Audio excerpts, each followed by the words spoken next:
Udumo kuNkulunkulu kweliphezulu nokuthula emhlabeni kubantu abathokozelwa nguye. Babunzi bami yakubingelela ndlalifa izolo. Ngithi uJesu Kristu inkosi, siyambonga, siyamdumisa uNkulunkulu wethu, simnika udumo lonke lungolwakhe lumfanele. Izikhathi zingakabibikho namanje kuze kube phakade. Ngiyambonga uNkulunkulu wethu, ngcwele sesiphinde sahlangana namhlanje futhi izinsuku ziyishumi enyangeni yeshumi enyakeni wama-25 ezinkulungwaneni ezimbili. Hayike nokho muhle uNkulunkulu wethu, siyamthanda kakhulu, siyamthanda ngendlela emangalisayo. Kunendaba ezimnandi ezingijabulisayo ngizitsheliwe ukuthi engathi sesizoba negatsha eThekwini. Kodwa-ke lindela nje uzozwa sesizoba nalo igatsha eThekwini. Muhle uNkulunkulu wethu, siyambonga, siyamdumisa. Hayike masiguqe sikhuleke, singakakhuleki angicacise lento. Ngicelile kwimeseji entsha ngathi kungabikho umuntu othumela noma yimuphi omunye umlayezo ngaphandle kokungenisa abantu. Bakhona-ke abangalaleli, hayi bakhona bakithi. Ngiyacela phela, ngiyayincengela bazalwane, sibambisaneni, asingathumeli lutho. Ubuningi babantu lobo. Ngizongenisa nje abantu kuphela. Mangiqeda lenkonzo ngiqhubeka-ke nabantu abangeniswe ekhaya lizwi.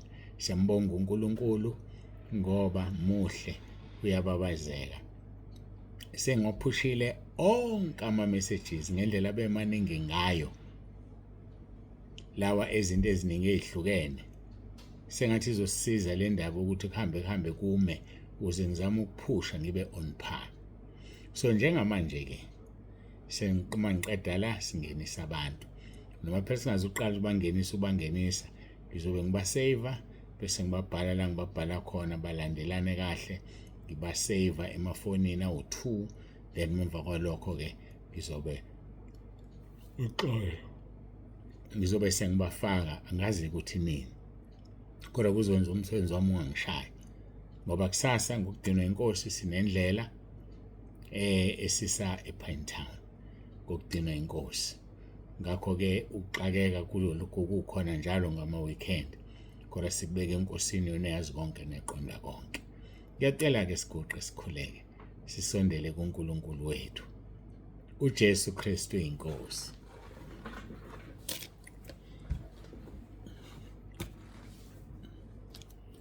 Baba wethu ongcwele, uNkulunkulu nomusa, siyaguqa phambi kobuso bakho, sisondela kuwena. Siyabonga indlela osithanda ngayo, siyabonga Nkosi konke osenzele khona. Ngiyacela kube kanye nathi, usifihle edwaleni elinguwe. Khulume izwi lakho Moya Ongcwele, nginikela ukuphila intaba yendlu kaJehova kuyabonelelwa kuwe. Nginikela ukuphila okusekhaya lezwi. Ngiyacela uNkulunkulu wami ukuthi usikelele kube yilo naloyo ozolalela lenkonzo, noma ukhona ekhaya lezwi noma akekho, noma ukhona entabeni noma akekho, naba ku-YouTube ngiyabakhulekela. Nkosi, sebenza ummangaliso wakho. Sibonga i-viewership singaphezu kwa-800,000. Siyabonga Nkosi, akekho umunye ongenza lokhu, wena wedwa. Sibonga nangomkhuleko abaseRoma 10:9 asebenze inqwaba yabantu. Siyabonga Nkosi, abantu asebewulalelile lo mkhuleko, kwangathi bonke bangaliphila izwi basondele kuwena. Siyakubonga-ke Nkosi, siyakudumisa. uJesu Kristu inkosi. uJesu Kristu inkosi. uJesu Kristu inkosi. Amen.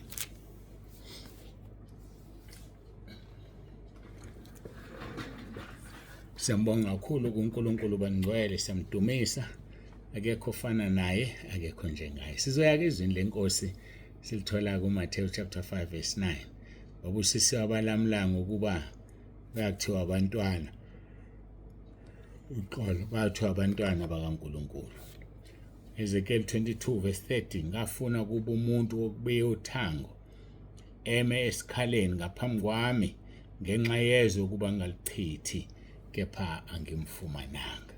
Sizoqhubeka-ke nombuzo wethu uthi kungani uNkulunkulu efuna ume esikhaleni?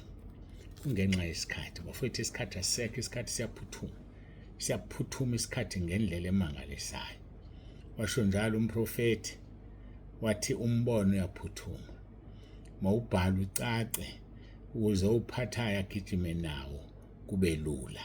Kunjalo-ke namanje sigijima impela-ke manje, sigijima impela, sesihambile isikhathi, sifuna to reach as many people as possible ukuba baphenduke noma-ke bazane neNkosi uJesu.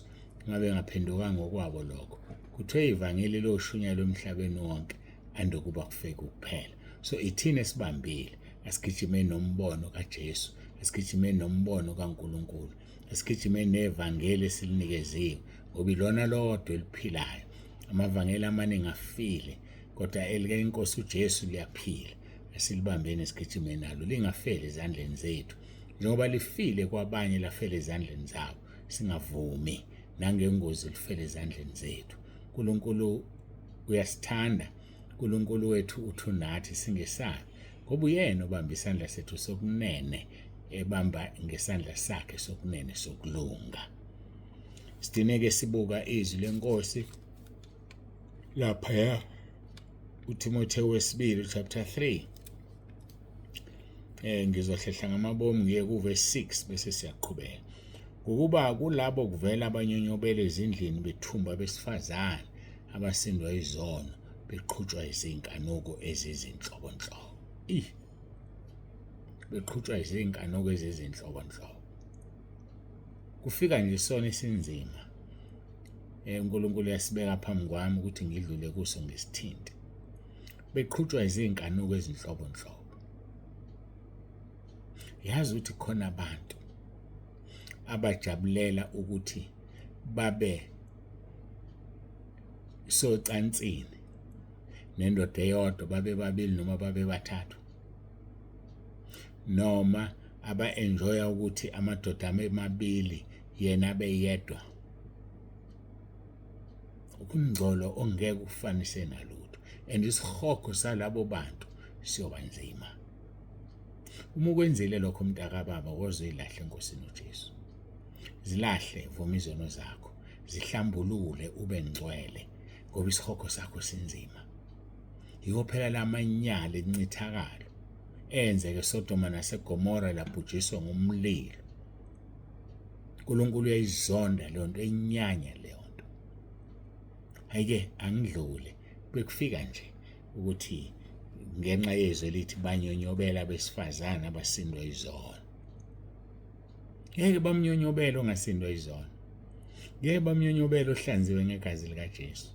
Kunyonyobelwa laba basindwa izono, basindwa izinkanuko ezizinhlobonhlobo. Athi uRoma 13 verse 14, kodwa yembathani bafowethu iNkosi uJesu Kristu, ninganakekeli inyama kuvusa inkanuko. Verse 7, kuthiwa-ke laba bantu befunda njalo, kepha bengeke bakwazi ukufika ekulazini iqiniso. Bayafunda kodwa ngeke bafinyelele.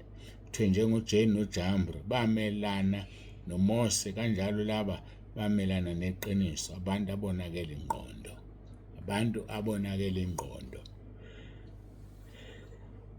Uxolo abaseRoma 12 verse 2, kuthiwa singalilingisi lelizwe kodwa niguqula isimo ngokwenziwa ibentshe ingqondo yenu, ngoba ingqondo yonakele ingqondo idinga ukuguqulwa yenziwe ibentsha, ngoba yonakele ingqondo. Injani yakho ingqondo, injani imizindlo yakho? Akuyisigcawu sikaSathane nje la isinezibethele khona, ukuthi uma ubona abantu ababili uconclude ukuthi kwenzakalani, mhlamba kunjalo. Ukuthi uma uhlangana nomuntu wesifazane ujike naye umbuke ngemuva ukuthi unjani, aconsa amathe kamoya.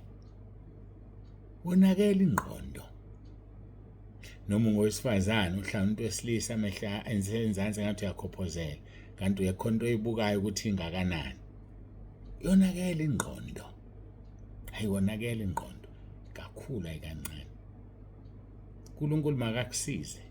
Sondela woza kuJesu, uvulile izandla zakhe, ufuna ukukusiza. befunda njalo kepha bengeke bakwazi ukufika ekulazini iqiniso.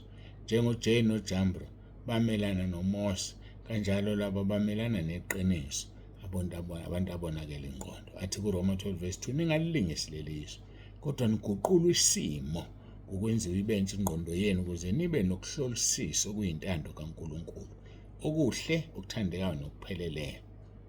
Intando kaNkulunkulu ihlolisiswa ngabantu abaguquliwe isimo, ngabantu abanengqondo entsha, ngoba ngeke ukuhlolisisa okuyintando kaNkulunkulu ungena ingqondo entsha. Ngoba ukwazi ukubona okuthandekayo kuNkulunkulu, awukwazi ukubona okupheleleyo kuNkulunkulu. Laba bantu bayehluleka ekukholweni ngoba ingqondo ayintsha. Kepha basayiqhubekela phambili ngokububula babo buyakuba sobala kubo bonke njengokuba kwaba njalo nobabo. Abasawuqhubekela phambili, ungabanaki labantu. Noma bekuthuka, noma beshona umqhele wakho omkhulu ezulwini. Just ignore them. Thandaze nje ngabacelela uxolo. Khuleke ukuze ungabambeki emaqhutshini. Incwadi yesibili kaPetro chapter 2 verse 1 kuya ku22 sizoncenga nje nawo. Kepha kwavela nabaprofeti bamanga phakathi kwesizwe, njengokuba nakunina kuza kuba khona abafundisi bamanga abazokungenisa ngasese izifundiso zamanga ezibhubhisayo, bephika nombuso wabathengayo, bezilethela ukubhujiswa okusheshayo. Kwangena nasesizweni iqala abaprofeti bamanga, namanje bayangena siyababona. Bashifta ama-goalposts, bangcono sebevele bayithulela. Yazi vele uthule ngoba ukukhuluma kwakho uxabanisa noNkulunkulu. Lento le angazi uSeptember wathandwana ngoba ngiyakhumbula ngo-2020 khona eyikhulunywe ngoSeptember ayingazange yenzeke. Namhlanje kuthiwa mawuqala zoba mnyama for 3-4 days, akuzange kwenzeke. Kwathiwa u-23-24 kuzoba mnyama 3-4 days, akuzange kwenzeke. Kwathiwa u-23 and 24 kuzorebhalisha ibandla, sasho sathi ayikho loo nto. Ibandla you don't even need 5 ndifuna uthini 5 minutes. Awudingi 5 minutes to rapture the church. Kuthiwa within the twinkling of an eye, ngokuphazima kweso ukuphazima kweso akulona nesecond lobe selithathiwe ibandla. Kodwa abafuna ukuzwa. So into engaqali kuthiwa kwangena nabaprofeti bamanga esizweni naqala, njengokuba nakunina kuza kuba khona abafundisi bamanga abazongenisa ngasese izifundiso zamanga ezibhubhisayo, bephika nombuso wabathengayo, bezilethela ukubhujiswa okusheshayo. Verse number 2, nabaningi bayakulandela amanyala abo, ngenxa yabo indlela yeqiniso iyakuhlanjalazwa ngenxa yabo. So kahlehle mase sikhuluma amaqiniso bafethu, hayi ake sikhulumeni iqiniso phela. Iqiniso ngesikhathi limnandi kodwa liyahlaba. Ngingakalikhuluma iqiniso, siphinde sibuke uverse 2.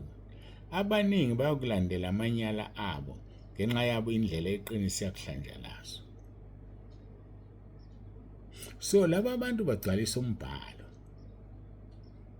umbhalo oshilo. So uma bengasasho ukuthi uJesu uzobuya ezolanda ibandla bese kuba manga, ubani uzogcwalisa umbhalo ukuthi kunabantu abayolandela amanyala abo? Angithi nibalandelile nabanye lilandela amanyala abo, bekhuluma amanga, bekhuluma into engekho.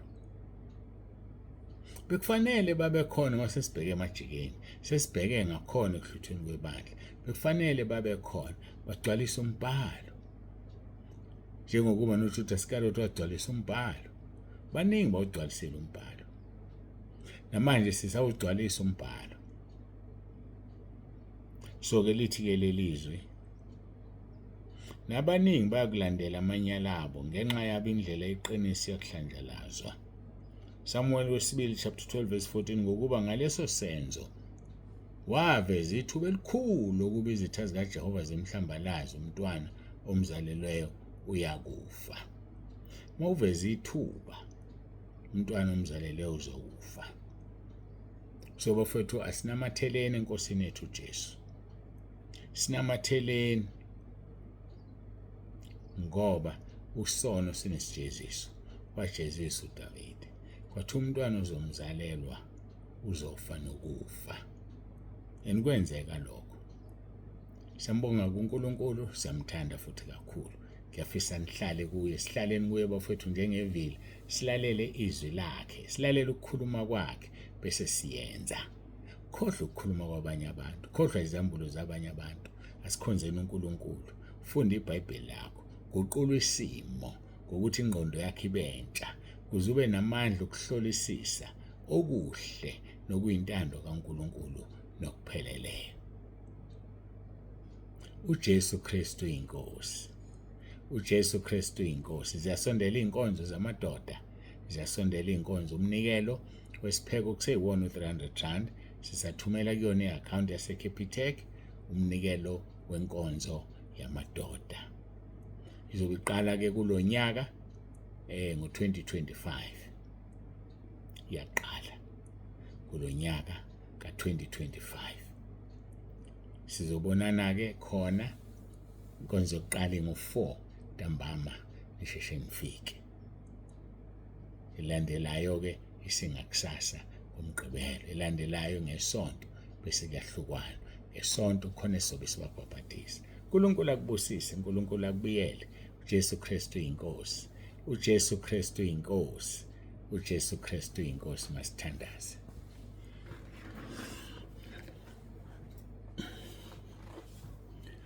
Baba wethu ongcwele, uNkulunkulu onomusa, siyakubonga ngale nkonzo, siyakudumisa. Ngiyacela ke Nkosi uqhubeke nokwenza umsebenzi, uphilise abagulayo, abagula emoyeni nasenyameni. Yelula isandla sakho esinengalo eluliweyo, ubaphilise, ubathinte. Siyakubonga Nkosi ngakho konke osenzele khona okuhle. Sibuyisela kuwena inkonzo, sobuye sicele udumo lonke lungoko lwakho lokufanele. uJesu Kristu inkosi. Amen.